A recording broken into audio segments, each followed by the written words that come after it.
નમસ્તે મિત્રો, બીપીએલ કાર્ડને લઈ મોટી અપડેટ આવી છે। કેવી રીતે બને છે આ બીપીએલ કાર્ડ અને કોણ કોણ બનાવી શકે છે આ બીપીએલ કાર્ડ? શું તમે પણ બીપીએલ કાર્ડ બનાવવા માંગો છો? તો જોઈ લો, આખો આ વિડીયો તમને સમજાઈ જશે।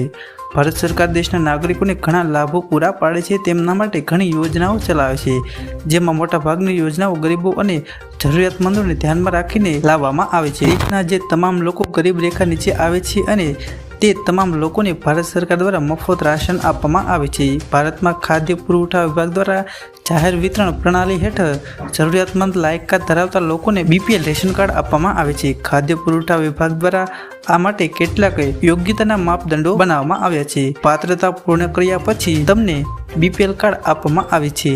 કાર્ડ ધારકોને સરકાર દ્વારા ઘણા લાભો આપવામાં આવે છે।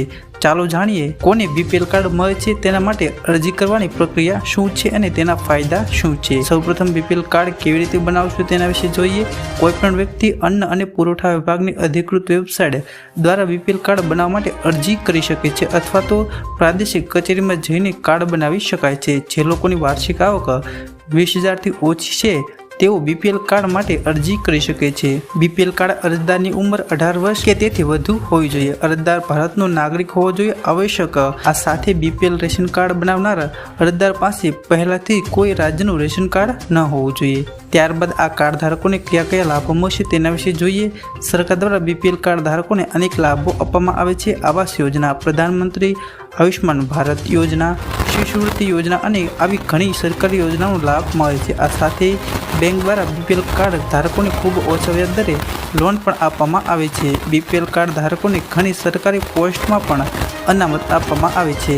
આ માટે જરૂરી દસ્તાવેજો બીપીએલ રેશન કાર્ડ, જે વ્યક્તિનું નામે રેશન કાર્ડ બને તેને પરિવારના વડા કહેવામાં આવે છે। બીપીએલ રેશન કાર્ડ મેળવવા માટે વડા અને તેના સમગ્ર પરિવારનું આધાર કાર્ડ જરૂરી હોય છે। આ સાથે એડ્રેસ પ્રૂફ માટે દસ્તાવેજોની જરૂર પડશે, જેમાં વીજળી બિલ, ડ્રાઇવિંગ લાયસન્સ, પાણીનું બિલ કે રહેઠાણના પ્રમાણપત્ર આપવાનું રહેશે। આ ઉપરાંત લેબર કાર્ડ કે જોબ કાર્ડ પણ સબમિટ કરવાનું રહેશે। ગ્રામ પંચાયત અથવા તો નગર પંચાયતની મંજૂરી પણ જરૂરી છે। બીપીએલ સર્વે નંબર 3, પાસપોર્ટ સાઇઝના ફોટા અને મોબાઈલ નંબર જરૂરી છે।